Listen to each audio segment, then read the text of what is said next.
આપણે એક નવો ટોપિક છે એને ડિસ્કસ કરીએ છીએ. બરાબર? આપણે જોઈએ કે આગળના લેક્ચર્સ છે એની અંદર ઘણા બધા પ્રકારની અંતઃસ્રાવી ગ્રંથિ છે.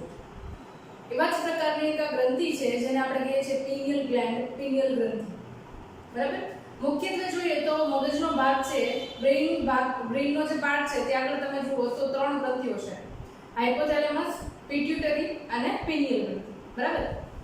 હવે હાઇપોથેલેમસ જે છે એ તમને એક્ઝેક્ટલી અહીંયા જે આ લોકેશન છે ત્યાં આગળનો છે. બરાબર? એની નીચેની તરફ તમે જુઓ તો પિટ્યુટરી ગ્રંથિ છે એ આવેલી છે. બરાબર? પણ એક્ચ્યુઅલીમાં પિનિયલ ગ્રંથિ છે એનું સ્થાન જોઈએ આપણે. બરાબર? સૌથી પહેલા પિનિયલ ગ્રંથિ છે એનું લોકેશન જોઈએ, સ્થાન જોઈએ તો એ ક્યાં આવે છે? તો કે મગજની અંદર મુખ્યત્વે તમે જુઓ તો ચાર વેન્ટ્રિકલ્સ હોય. વેન્ટ્રિકલ્સ એટલે ગુહા, ખાલી જગ્યા. બરાબર? આપણું મગજ છે એકદમ નક્કર દેખાય છે આપણને બહારથી, કારણ કે કોપરીનો ભાગ છે, પછી ડ્યુરામેટર, પાયામેટર, એરેક્નોઇડ, આવા ત્રણ લેયર છે. એ ત્રણ લેયર જે છે એના પછી મગજનો એક્ચ્યુઅલ પાર્ટ છે એ ચાલુ થાય છે. અને એ મગજનો અંદરનો ભાગ છે ત્યાં આગળ પણ થોડા ઘણા પ્રમાણની અંદર જગ્યા હાજર છે. અને એ જગ્યા છે અલગ અલગ ચાર ભાગની અંદર છે જેને આપણે ચાર ગુહાઓ એટલે કે ચાર વેન્ટ્રિકલ્સ તરીકે ઓળખીએ છીએ. બરાબર? તો એક્ઝેક્ટલી જ્યારે આપણે પિનિયલ ગ્રંથિ છે એનું સ્થાન જોઈએ છીએ ત્યારે ક્યાં છે? તો કે તમને ખબર હોય તો મગજના ભાગની અંદર ઉપરની તરફથી આપણે જ્યારે જોઈએ, અહીંયાથી જ્યારે વ્યૂ જોઈએ છીએ મગજનો, ત્યારે ઉપરની તરફ બે લોબ દેખાય છે આપણને. એ બંને જે લોબ છે એમને આપણે નામ આપીએ છીએ સેરેબ્રલ હેમિસ્ફિયર, એટલે કે એમને ગુજરાતીમાં કહેવાય છે બૃહદ મસ્તિષ્ક ગોળાર્ધ. બરાબર? આ બૃહદ મસ્તિષ્ક ગોળાર્ધ જે છે એની નીચેની તરફ એક ચેતાનો પટ્ટો આવેલો છે, ચેતાનો પટ્ટો આવેલો છે. એ પટ્ટો જે છે એને આપણે કહીએ છીએ કેલોસમકાય. એટલે આ જે તમને દેખાય છે બૃહદ મસ્તિષ્ક ગોળાર્ધ છે અને એની નીચેની તરફ આ રેડ કલરમાં દેખાય છે એ છે કેલોસમકાય. બરાબર? હવે એ કેલોસમકાય જે છે એની નીચેની તરફ તમે પિનિયલ ગ્રંથિ છે એને જુઓ છો. અને એક્ઝેક્ટ લોકેશન કહું તો થર્ડ વેન્ટ્રિકલ એટલે ત્રીજી મસ્તિષ્ક ગુહા જે છે એના રૂફની અંદરથી એ બહારની બાજુએ આવેલી હોય એવા પ્રકારની ગ્રંથિ જોવા મળે. રૂફ એટલે કે છતનો વિસ્તાર હોય એમાંથી બહાર આવતી હોય એવા પ્રકારના ગ્રંથિ છે, પિનિયલ ગ્રંથિ તમને જોવા મળે છે. બરાબર? એક્ઝેક્ટલી તમે જુઓ તો સ્થાન ક્યાં થયું એનું? ત્રીજી ગુહાની છત તરફ બૃહદ મસ્તિષ્ક ગોળાર્ધ ની નીચે રહેલા કેલોસમકાય ની નીચે તરફ. બરાબર? આ એક્ઝેક્ટ તમે એનું સ્થાન જુઓ છો. બરાબર? ઓકે, નેક્સ્ટ એના પછી વાત કરીએ, સ્થાનની વાત કરી. હવે જોઈએ તો એની સંરચનામાં શું છે, એટલે કે સ્ટ્રક્ચર જોઈએ એનું. એક્ઝેક્ટલી જુઓ તો એનું વેઇટ જે છે એકદમ ઓછું છે. બરાબર? લગભગ તમે જુઓ તો 0.1 થી 0.2 ગ્રામ જેટલું એનું વજન છે. એટલે તમે વિચારી શકો કે એક બિંદુ જેવી ગ્રંથિ તરીકે એ પોતે અહીંયા આગળ પિનિયલ ગ્રંથિ તરીકે આવેલી છે. બરાબર? ઓકે, એના પછી વાત કરીએ. હવે એની અંદર કોષો જે છે બે પ્રકારના જોવા મળે. બરાબર? અને બંને કોષો જે છે એમાંના એક જે છે એ પિનિયલ ગ્રંથિ છે એના પોતાના કોષો છે જેમને આપણે કહીએ છીએ પિનિયલોસાઇટ્સ. પિનિયલોસાઇટ્સ પિનિયલ ગ્રંથિમાંના કોષો એટલે એને આપણે નામ આપીએ છીએ સ્પેશિયલી પિનિયલોસાઇટ્સ, અથવા તો હું કહી શકું કે પિનિયલ ગ્રંથિના કોષો. બરાબર? અને બીજા હોય છે ત્યાં આગળ ગ્લિયલ સેલ્સ. ગ્લિયલ સેલ્સ એટલે બીજું કાંઈ નહીં પણ ચેતાધાર કોષો કહેવાય છે. આપણને ખબર છે કે મગજની અંદર ચેતાકોષો આવેલા. હવે ચેતાકોષો છે એની સિવાયનો ખાલી રહેતો વિસ્તાર છે એ બધા જ ખાલી વિસ્તારની અંદર જે કોષો આવેલા છે એમને આપણે કહીએ છીએ ગ્લિયલ કોષો, એટલે કે ચેતાધાર કોષો. ચેતાકોષને આધાર આપતા કોષો એટલે એમને આપણે નામ આપીએ છીએ ચેતાધાર કોષો.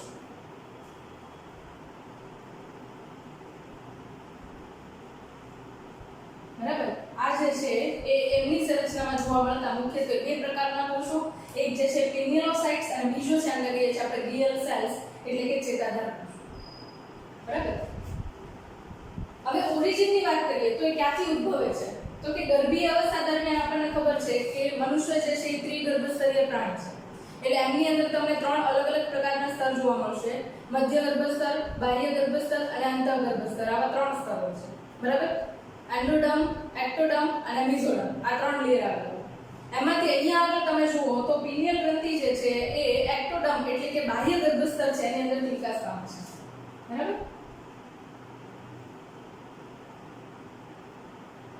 બાહ્ય ગર્ભ સ્તર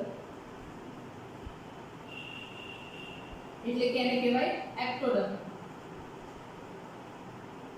એક્ટોડર્મલ ઓરિજિન. બરાબર? એટલે કે એનું ઉદ્ભવ સ્થાન બાહ્ય ગર્ભ સ્તર છે. જેમ ચેતાકોષો છે એ એમાંથી બને છે એ જ રીતે પિનિયલ ગ્રંથિ છે એ પણ બાહ્ય ગર્ભ સ્તરમાંથી નિર્માણ પામે છે. બરાબર? હવે ખાસ વાત કરવાની છે આપણે પિનિયલ ગ્રંથિ છે એમાંથી આવતા અંતઃસ્રાવો છે એમાં. અંતઃસ્રાવો જે છે એ કયા કયા પ્રકારના એની અંદરથી આવે છે? મુખ્યત્વે જોઈએ તો માત્ર એક જ અંતઃસ્રાવ છે એની અંદરથી સ્રાવ પામે છે જેનું નામ છે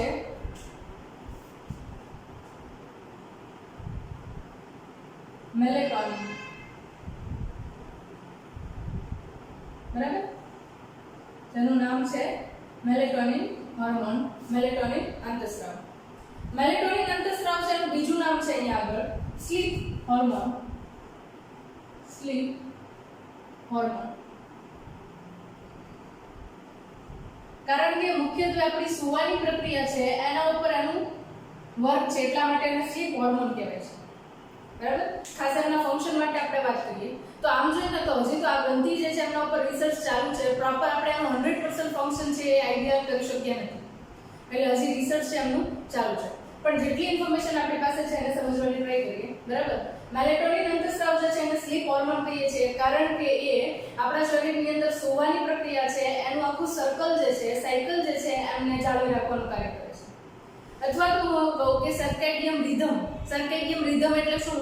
તો કે આપણને ખબર છે કે દિવસનો ચોક્કસ ટાઈમ હોય ત્યારે આપણને નીંદર આવે. બરાબર? ચોક્કસ ટાઈમ છે ત્યારે આપણે ઉઠી જઈએ છીએ. બરાબર? એક કહીએ ને બાયોલોજિકલ ક્લોક. પિનિયલ ગ્રંથિ જે છે એનું બીજું નામ બાયોલોજિકલ ક્લોક છે. યાદ રાખજો.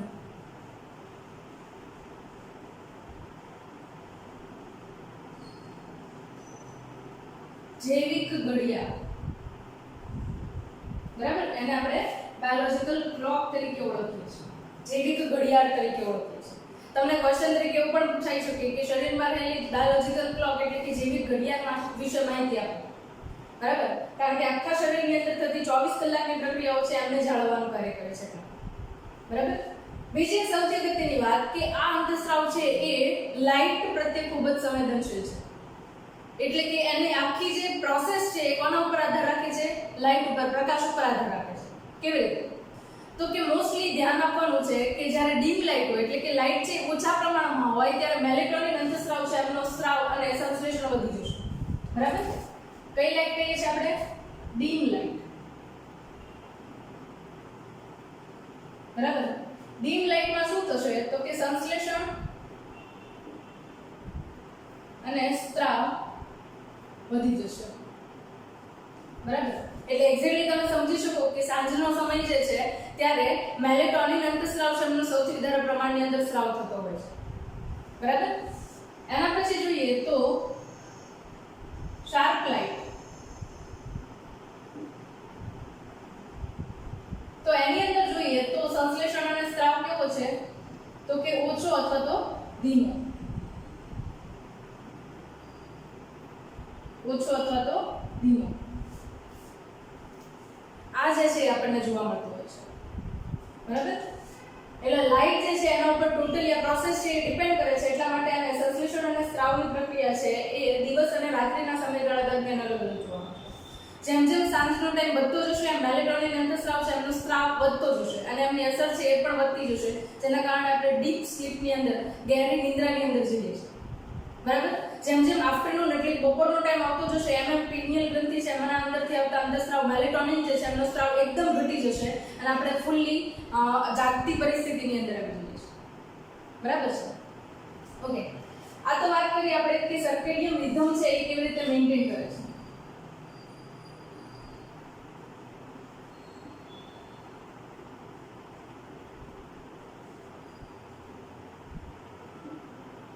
સર્કેડિયમ રિધમ કેવી રીતે આપણા શરીરની અંદર ચાલે છે, બાયોલોજિકલ સાયકલ કેવી રીતે મેન્ટેન કરે છે. બીજાના કયા કયા કાર્યો છે તો કે એક જોઈએ તો સૌથી અગત્યનું કાર્ય કે ચયાપચયની પ્રક્રિયા છે એના ઉપર ધ્યાન રાખે છે. બરાબર, આપણા શરીરમાં થતી ચયાપચયની પ્રક્રિયા છે એના ઉપર પણ એનું ધ્યાન છે, ફોકસ છે. એના પછી જોઈએ તો સ્ત્રીની અંદર મેન્સ્ટ્રુઅલ સાયકલ એટલે કે માસિક ચક્ર છે એનું પણ એ મેન્ટેનન્સ કરવાનું કામ કરે છે. કારણ કે આપણે જોઈએ છે કે રેગ્યુલર ટાઈમ્સ છે એના ઉપર એ સાયકલ છે સ્ટાર્ટ થતી હોય. ટોટલ જોઈએ તો 1 to લઈને 28 ડે ની સાયકલ છે. તો આખી સાયકલ જે છે માસિક ચક્ર મેન્સ્ટ્રુઅલ સાયકલ એને પણ મેન્ટેન કરવાનું કાર્ય કોનું છે તો કે એ પિનિયલ ગ્રંથિ છે એને મેન્ટેન કરશે. બરાબર, આના ઉપરાંત જોઈએ તો સુવા અને જાગવાની પ્રક્રિયા,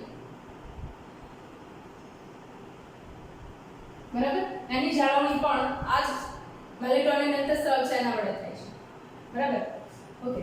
હવે સૌથી અગત્યની વસ્તુ જોઈએ કે અલગ અલગ સ્ટેજ છે આપણા બોડીની અંદર. જોઈએ તો આપણે બાળપણ હોય, પુખ્તાવસ્થા આવે, વૃદ્ધાવસ્થા આવે, બરાબર, આ અલગ અલગ એજ આવે. ચાઇલ્ડહુડ થી લઈને એડલ્ટહુડ એન્ડ ઓલ્ડ એજ સુધી આપણે પહોંચતા હોઈએ છીએ. તો એ તબક્કા દરમિયાન તમને પિનિયલ ગ્રંથિ જેમનો રોલ શું જોવા મળે છે એ જોઈએ. બરાબર, સૌથી પહેલા એ પ્યુબર્ટી છે એટલે કે પુખ્તાવસ્થા છે એને અવરોધવાનું કાર્ય કરે છે. એટલે કે પ્રજનનની પ્રક્રિયામાં ભાગ લેતા પ્રજનન અંગો છે એમના મેચ્યોરેશન એટલે કે એ પુખ્તતા સુધી પહોંચે, પરિપક્વતા સુધી પહોંચે એ પ્રક્રિયાને અવરોધવાનું કામ કરે છે. એટલા માટે પિનિયલ ગ્રંથિ છે એમને એન્ટી એજિંગ ગ્લેન્ડ તરીકે પણ ઓળખવામાં આવે છે. બરાબર, પહેલી વાત કઈ થઈ તો કે એ પુખ્તાવસ્થાને પ્યુબર્ટી અવરોધે છે. કેવી રીતે અવરોધે તો કે આપણને ખબર છે પુખ્તાવસ્થાએ આપણા જે જનન અંગો છે, અંડપિંડ છે, શુક્રપિંડ છે, ઓવરી, ટેસ્ટિસ છે એ ધીરે ધીરે કરતા પરિપક્વ બનતા હોય છે. બરાબર, એટલે કે આપણે જોઈએ તો ગોનાડોટ્રોપિન રિલીઝિંગ હોર્મોન છે એના ઉપર ડાયરેક્ટલી અસર કરતા હોય એવા પ્રકારે આ મેલેટોનિન અંતઃસ્રાવ છે એ કાર્ય કરે છે. બરાબર, એટલે પુખ્તાવસ્થાને અવરોધવાનું કામ કરે છે એટલા માટે એને એન્ટી એજિંગ ગ્લેન્ડ તરીકે પણ ઓળખવામાં આવે છે. બરાબર, હવે જ્યારે આપણે પ્યુબર્ટી સ્ટેજ ઉપર પહોંચીએ છીએ એક્ઝેક્ટ એ સ્ટેજ થી એ સ્ટાર્ટ કરે છે કે એની અંદર કેલ્શિયમનો ભરાવો શરૂ થાય છે. બરાબર, કેલ્શિયમ આયન જે છે Ca+2 જે છે જમા થવાનું ચાલુ થાય છે. અને આ પરિસ્થિતિમાં આપણે પિનિયલ ગ્રંથિ છે એમને બ્રેઇન સેન્ડ તરીકે ઓળખીએ છીએ. બ્રેઇન સેન્ડ તરીકે ઓળખવામાં આવે છે. શું કહેવાય છે એને? Brain send. જ્યારે કેલ્શિયમ એની અંદર વધારે જમા થાય છે ત્યારે આપણે એને બ્રેઇન સેન્ડ તરીકે પણ ઓળખીએ છીએ.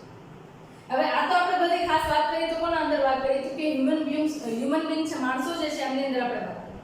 પણ એનિમલ્સ છે, પ્રાણીઓ છે એમની અંદર પણ એ થોડા ઘણા પ્રમાણની અંદર અસર દર્શાવે છે.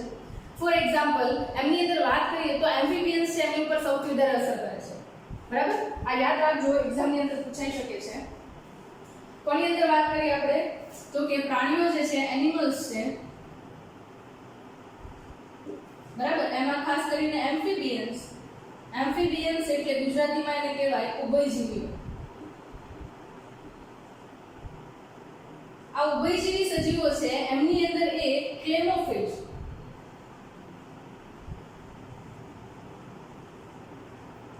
કેમોફ્લેજની પ્રક્રિયા છે એને સૌથી વધારે અસર કરે છે. કેમોફ્લેજ એટલે શું સમજી લો. બરાબર, તમે જુરાસિક પાર્ક અથવા તો જુરાસિક વર્લ્ડ આ મૂવી જોયું હોય તો એની અંદર ડાયનોસોર આવે છે, ફિમેલ ડાયનોસોર જે હોય છે પાર્કની અંદર જ તે, પણ એ શું કરે છે તો કે પોતાના બોડીના જે કોષો જે છે ને એ એવી રીતે રંગની અંદર પરાવર્તિત થાય છે કે આજુબાજુનું જે વાતાવરણ છે એની અંદર એ દેખાતી નથી, અદૃશ્ય છે ખરા, પણ એ મિશ્રણ એટલું બધું વધારે પ્રમાણમાં થઈ ગયું છે જેના કારણે આપણે એને ઓળખી શકતા નથી. તો ઉભયજીવી પ્રાણીઓ છે એમ્ફિબિયન્સ છે એમની અંદર એ શું કરે છે તો કે એ રંગ સર્જનની પ્રક્રિયા છે, રંગકણ સર્જનની પ્રક્રિયા એના ઉપર અસર કરે છે. કેમોફ્લેજ એટલે એવી પ્રક્રિયા કે જેની અંદર પોતાનું પૃષ્ઠ છે એટલે કે જે વાતાવરણની અંદર એ છે એના જેવો રંગ ધારણ કરવો, તો એ પ્રક્રિયા જે છે એને કેમોફ્લેજ કહેવાય. આવું શું કામ કરે પ્રાણી તો કે આવું એટલા માટે કરે છે કે જો કોઈ પણ રીતે એમનો એનિમી છે, દુશ્મન છે એ એમને જોશે, બરાબર, તો એમના ઉપર અટેક કરશે અને એમનો જીવ જતો રહેશે. બરાબર, તો પોતાનું અસ્તિત્વ ટકાવી રાખવા માટે અલગ અલગ પ્રકારના પ્રાણીઓ છે એમની અંદર અલગ અલગ પ્રકારના અનુકૂલન જોવા મળે છે. એમ અહીંયા આપણે એમ્ફિબિયન્સ છે આની જેવા ઘણા બીજા બધા પ્રાણીઓ છે કે જેમની અંદર કેમોફ્લેજની પ્રક્રિયા તમને જોવા મળે છે. બરાબર, તો અહીંયા ઉભયજીવી છે એમની અંદર તમે કેમોફ્લેજની પ્રક્રિયા જુઓ છો. ફોર એક્ઝામ્પલ ટ્રી ફ્રોગ છે તો એકદમ ગ્રીન કલરનો છે, બરાબર? એ એક્ઝેક્ટલી એની નેચરલ સાયકલ છે. પણ ઘણીવાર તમે એવા એનિમલ્સ જુઓ છો કે એ ધૂળવાળા એટમોસ્ફિયરની અંદર જાય તો એના જેવો કલર લેશે, ગ્રીન એટમોસ્ફિયરની અંદર જાય તો એવો કલર લેશે. ફોર એક્ઝામ્પલ કેમેલિયન, બરાબર? તો આ બધા જે પ્રાણીઓ છે એમની અંદર જે આ પ્રોસેસ થાય છે એના અંદર પણ આ પાર્ટિસિપેટ કરે છે, બરાબર? એ કેમોફ્લેજની પ્રક્રિયા. આના ઉપરાંત એ બ્રીડિંગ સિઝન છે એનિમલની અંદર, પ્રજનન ઋતુ છે, ચક્ર જાળવે છે. પ્રાણીઓની અંદર ખાસ એ પ્રજનન ઋતુ જે છે એમનું ચક્ર જાળવવાનું કાર્ય કરે છે, બરાબર? તો આ તમે જુઓ તો પિનિયલ ગ્રંથિ છે એને લઈને મનુષ્ય અને પ્રાણીઓ જે છે એમની અંદર જોવા મળતા અલગ અલગ પ્રકારના બધા જ ફેરફારો છે કે અહીંયા આપણે ડિસ્કસ કરીએ છીએ, બરાબર? છતાં પણ જો કોઈ પણ ટોપિક રહી જતો હોય કે તમને ટોપિકમાં કોઈ પણ ડાઉટ હોય તો તમે કમેન્ટ બોક્સની અંદર કમેન્ટ કરી શકો છો. હું ટ્રાય કરીશ કે તમારા કમેન્ટ્સનો. You can also join me on Facebook page Blooming Biology by Hiral Jiwani. Thank you.